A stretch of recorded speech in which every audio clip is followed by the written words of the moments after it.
Okay.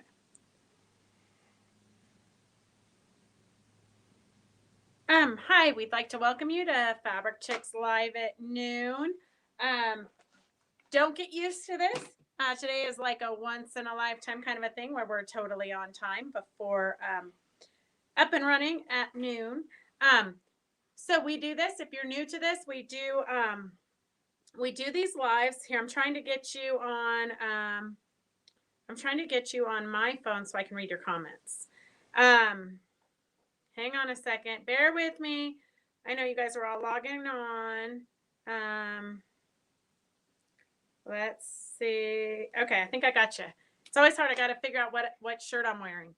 Um, hey Anna, how are you? Hi Judy. Um, so I'm gonna maybe see if it's better this way. Okay. Um, Hi, ladies. Welcome to Fabric Chicks Live at noon.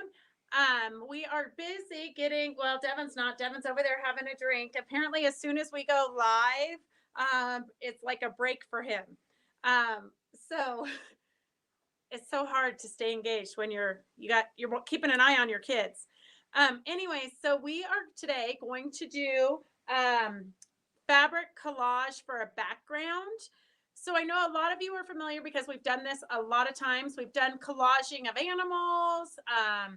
Lots and lots of people are doing collaging. So collaging is basically where you take fabrics, you cut them out. A lot of times you can fussy cut them.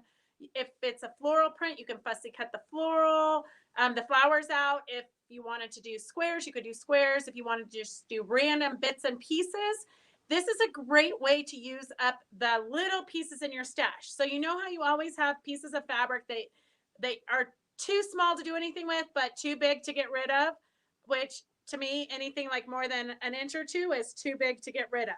So, hi Judy, it's good to see you. We got two Judys on now. Hi Kathleen, hi Diane.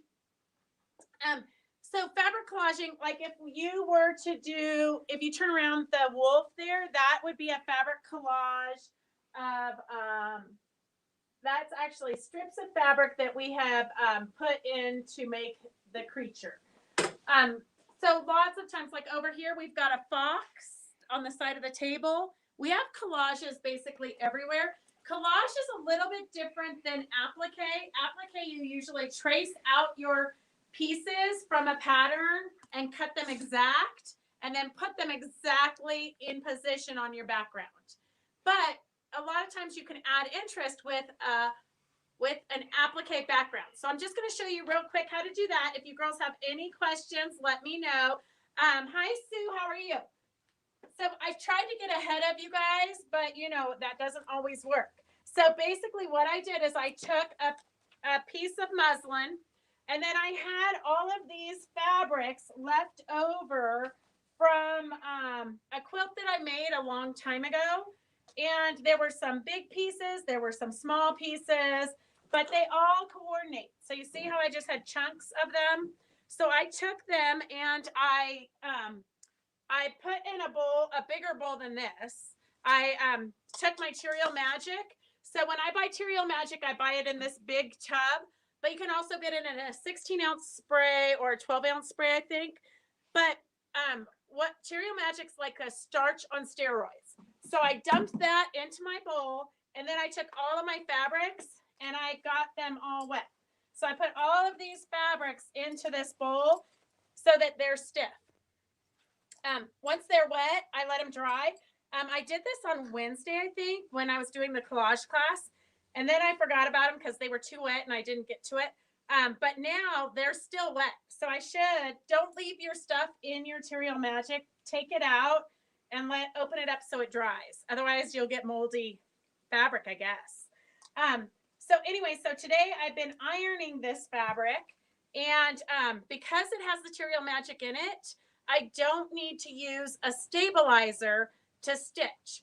So basically what I'm going to do is I'm going to cut them into random bits. So here is a small little practice one that I was experimenting with. So I just cut random pieces of fabric, and then I took the fabric glue. I'm using the Acorn Precision Glue today because I just want to try it out. I'm just dabbing tiny little bits, and just overlapping my fabric just a little bit. So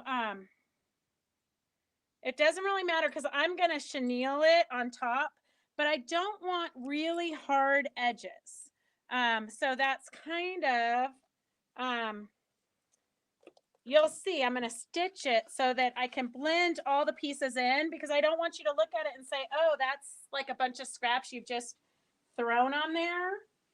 And I'm not, oh, here's some crappy scissors. You're going to want to use good scissors. These have a serrated edge so your fabric won't fray. And I'm just cutting random pieces. I just need one piece left to fit right here. So I'm just going to dab it with a little bit of glue so I don't have to worry about pins. And I'm just going to put that right there. Okay, so if I lift it up, see how everything stays? And then I'm going to take it to my sewing machine. Let me see if you girls have any comments. Diane, I'm always trying to think of how to save you guys money. I know I'm a fabric store, so I should be trying to sell you more fabric. But the truth of the matter is, if you don't use up your scraps, then you kind of feel guilty, at least I do, that I've got all this stuff that I need to use before I can give myself permission to buy more. So I got to help you guys use the scraps as well as buying new stuff for your stash. Hey, Carolyn. Hey, Cindy. If I get any time, I was thinking about doing lips as a claw. Ooh, that would be really neat, Diane. And I loved your photo from date night. I think we should all try that. We should all make a date on Friday and dress up and have a fun dinner with cocktails. You can spray them. Cindy says you can spray them too. I'm not sure if you can spray them with glue. I thought about spraying it with glue, but I thought this way I would have more control. But I do really like the Material Magic because it does stiffen my fabric and I don't have to worry about a tearaway stabilizer. So then I'm just going to come to my sewing machine, and I have one of the D-twist threads in. So I don't know if you can tell with this, but this is actually two 40 weight threads twisted together. So it's two threads, a tan thread and a darker tan thread, twisted together to create a 20 weight thread. So I've got a 90-14 top stitch needle in so that the eye is big enough to see. And then you can kind of see here where I've just kind of scribble stitched. I'm just scribble stitching with my free motion foot so that it just makes it so the edges aren't so sharp. It's kind of softens your background. And then I'm going to put it in here. I'm going to pull up my thread. I always pull up my thread when I'm first starting because I don't want to get a mess in the back of my machine. So I'm going to pull up my bobbin thread.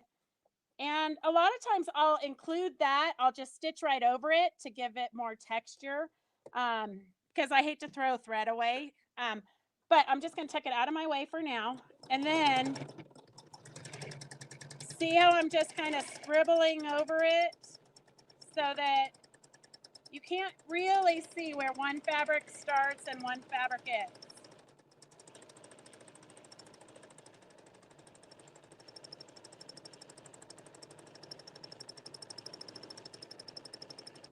And then I'm going to pull this one down. That was kind of a big chunk there I used. And then what I'm going to do is I'm going to add some chenille to it. So you could use your chenille and spell, write out a word. Words are super popular right now. But I'm just going to try to wing it and do a flower.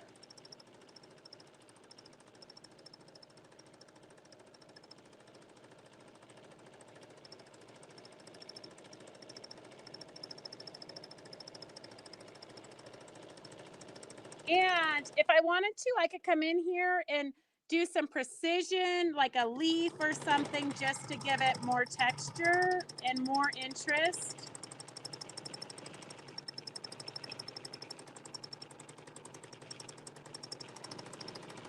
But any of you can practice your free motion stitching like this. It's hard to know where, up here I got one little fabric here I didn't catch. But if you don't catch a side, don't worry about it. You can go back to it afterwards.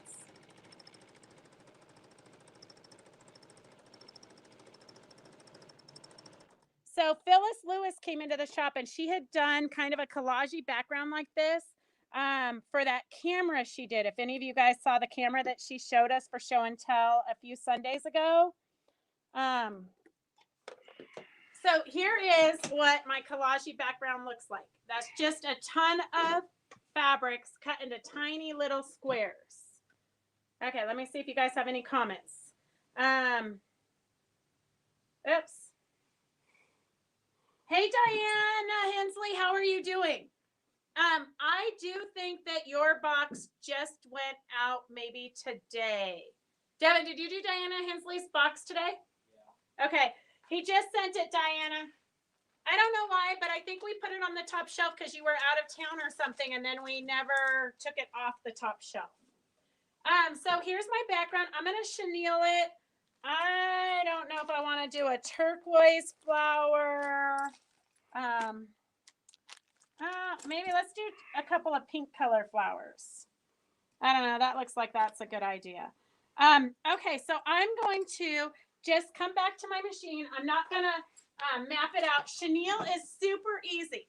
So chenille it. I'll show you what chenille looks like once it's been chenilled. But so you're just going to, I'm just going to kind of twist this in the center. I don't really know. I've never done this. So you guys are my guinea pigs. But I'm just going to kind of twist it in the center to give it kind of a, where the flower starts. And I'm just going to stitch it on there. Hopefully this will look decent when I'm done. And then I'm just going to kind of just wrap, and I'm going to sew with my machine in the down, my needle in the down position. I almost always sew with my needle in the down position. And you don't really have to worry about chenille it, about, you don't have to worry about matching the color of thread, I don't think, because when you, oh, this is getting all twisted here. When you fluff it up, you won't see your threads. Oh my gosh, girls, it really did get twisted. Okay, so if you get a twisted mess like this, just cut it, because you can always put two. So say I finish sewing this edge, I can just take the next piece and just line it up there and you're never gonna know.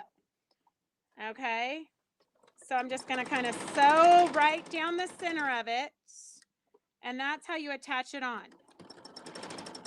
And I'll show you, we did a Peter Pan quilt, and a lot of you might have watched Wild Wednesday the other day with the chenille it lady.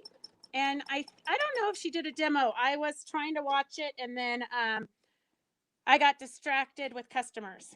It was the one demo I really wanted to see. So I'm going to just kind of add this pink one in, because I don't want it to all be the same color.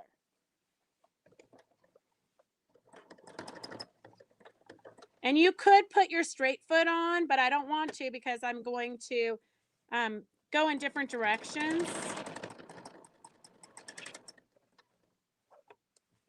Here, if I turn my project instead of trying to turn everything.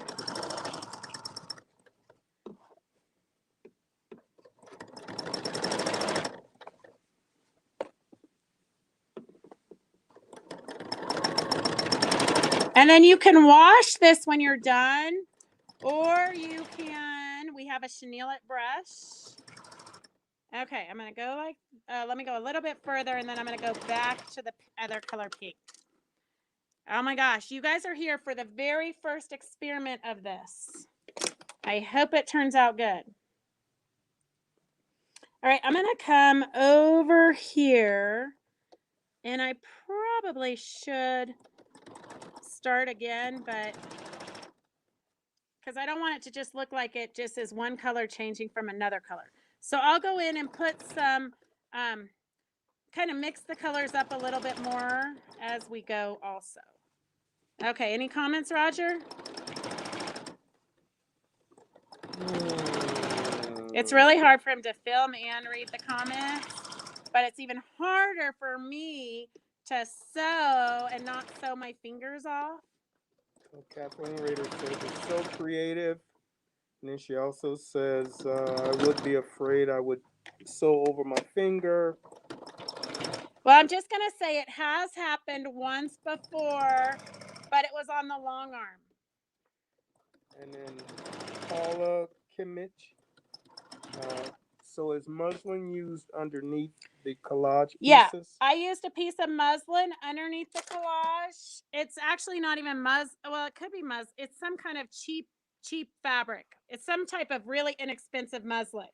I just found a piece upstairs.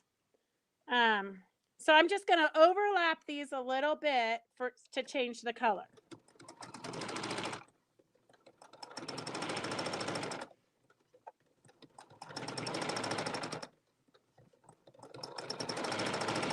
So as you can see, it's not an accurate anything. No accurate science to this. And Dorothy Reed says she was thinking the same thing. She sewed through her thumb once.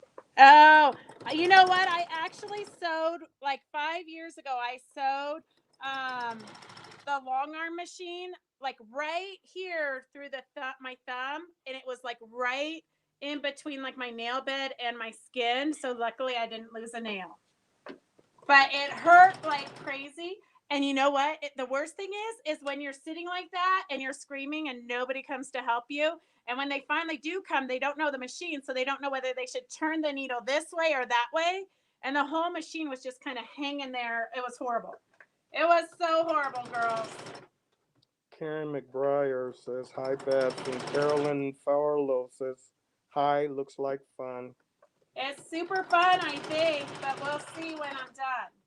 And Rondi Reeves says, hi to everyone. Okay, I'm going to go with the darker color one more time. Okay, let's see. Hey, Cindy Thompson, how did your class go? That little bag was adorable.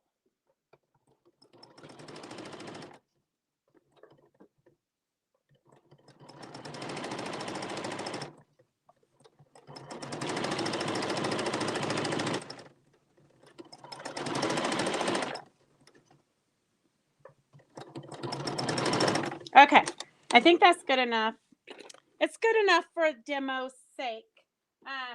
Okay, and then let's see what it looks like. And you can always go in and add more chenille to it if you want. I might just add a tiny bit. I might just add a tiny bit of pink right here in the center. Okay, let's see.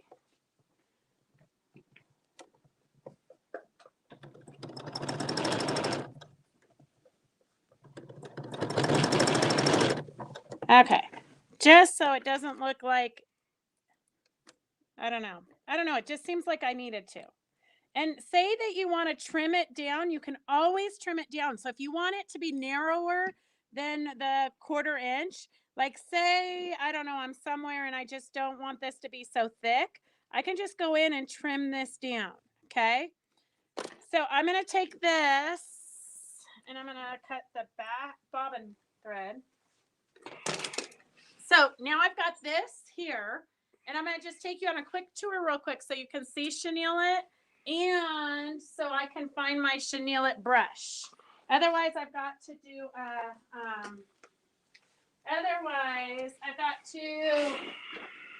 story of my life, I've got to open up, it should be in here with all my threads that I use for classes. But I think at one point I had to sell my chenille it brush. So,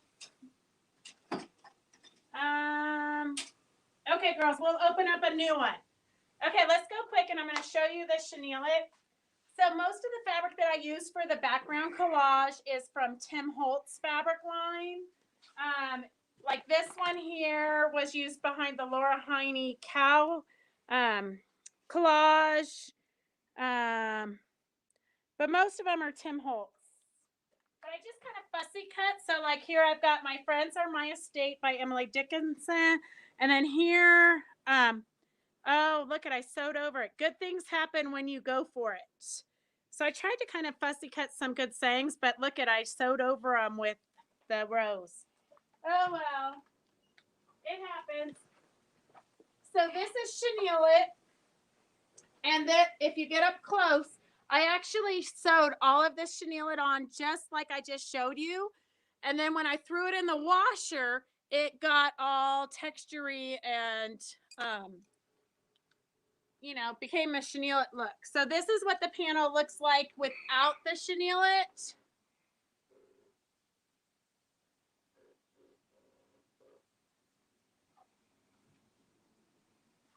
And then that's what it looks like with the chenille it.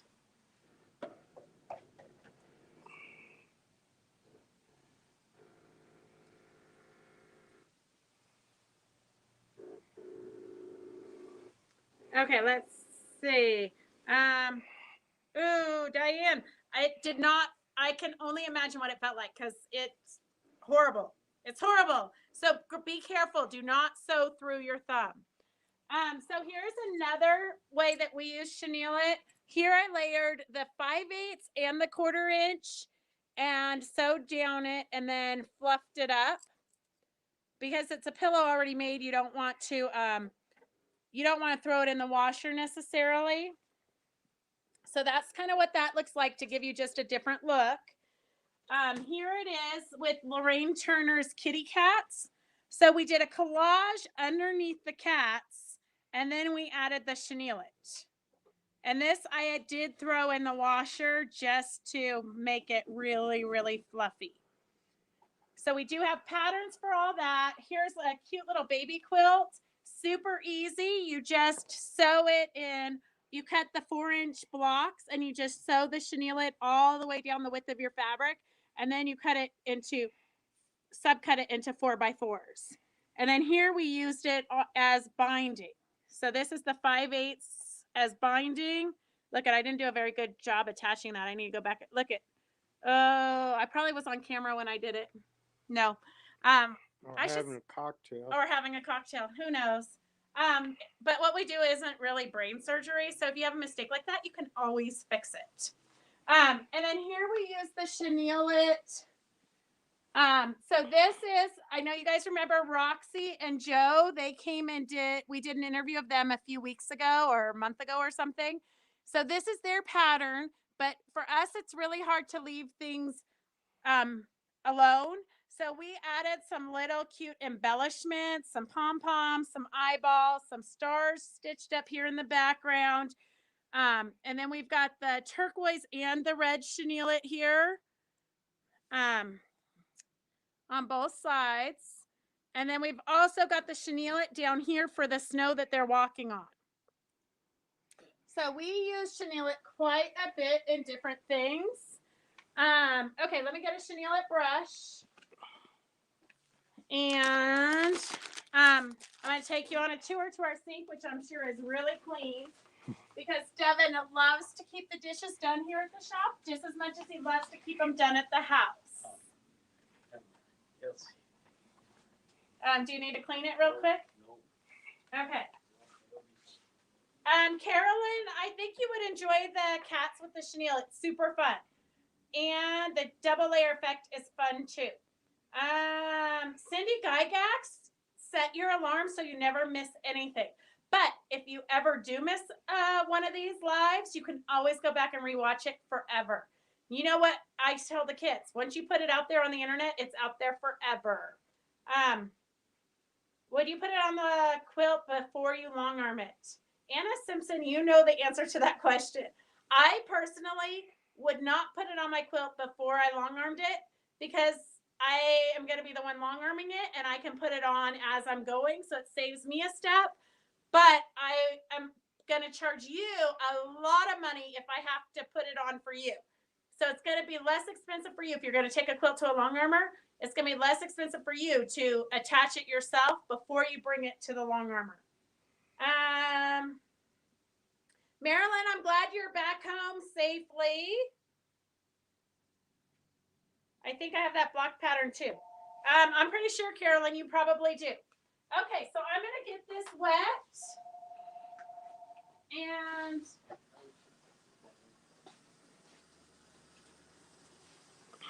okay, so I just got my whole project wet because I don't really care if it bleeds.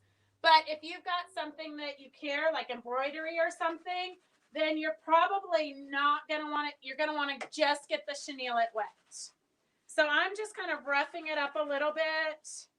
And then I'm going to take my chenille it brush and up. I'm going to throw it. Okay.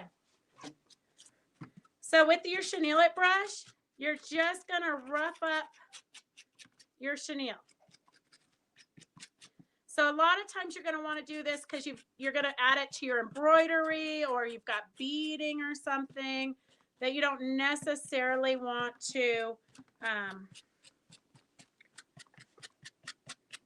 And you can see I didn't get this one little spot in the middle. I didn't stitch it down before. So I'll go back and stitch down that background real quick. In a perfect world, I would like have sample people that would get everything ready for me before I do my lives. I think that's how it works for Martha Stewart. Or how it worked for her.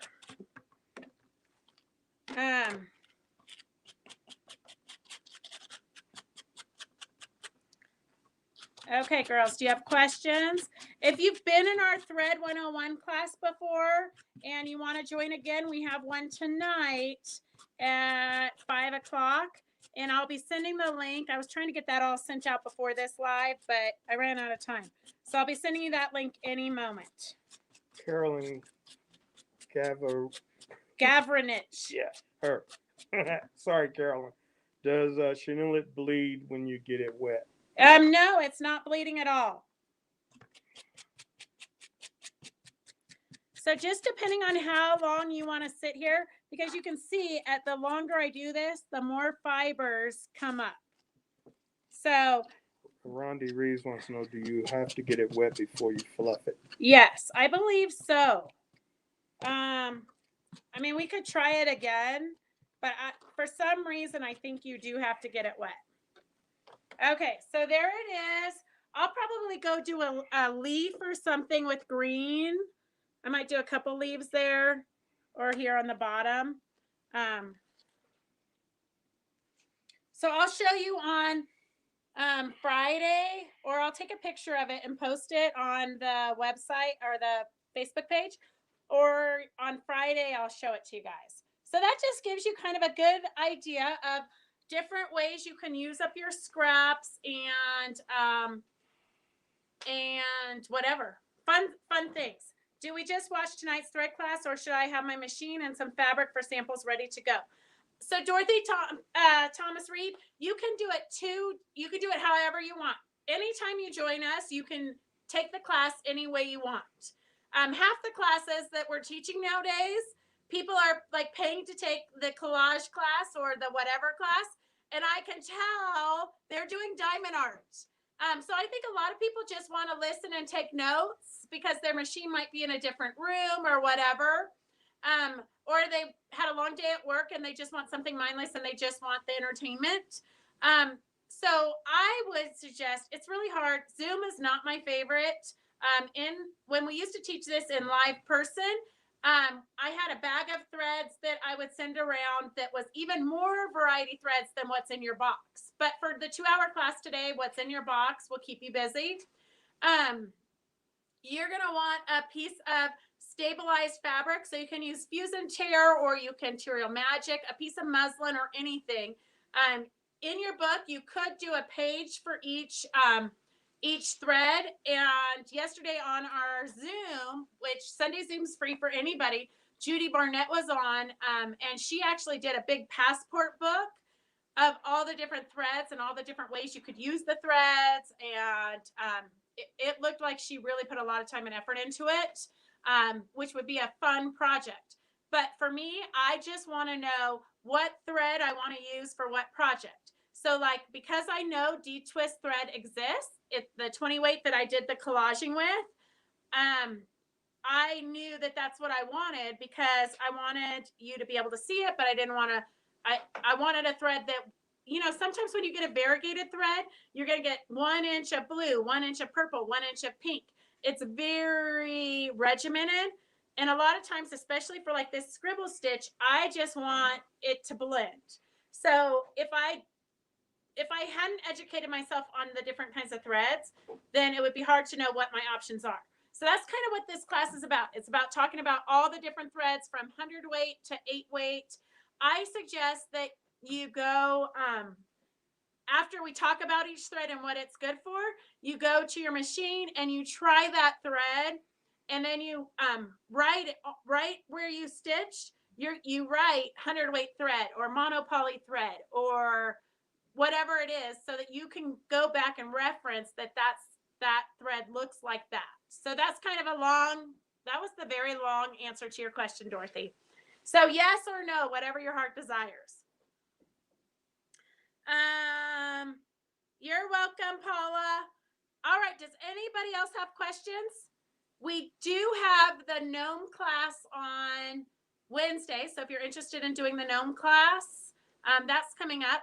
And otherwise, we're just busy getting your orders packaged and shipped. All right, let's see. Okay, no more questions. It looks like it's an easy demo day. So you girls go out and experiment and practice and try new things. You've got lots and lots and lots of product in your stash of stuff. I know this because people are saying, oh, now that you've talked about Angelina, I just found a big bag of it that I bought at a show 10 years ago and never used. So that's kind of my hope, is to show you what you probably already have in your stash, so that you'll actually get it out and use it. So if you ever have questions, or if you ever want a demo on something, just let us know, and we will see you on Wednesday at 2 for Wild Wednesdays Live. Just put in your search bar Wild Wednesday Live. We'll be interviewing 4 different vendors, and then our Friday sale. I think that's it. I think it's an easy week this week. Only 2 classes and 3 lives and everything else in between. All right, have a good week. Stay safe.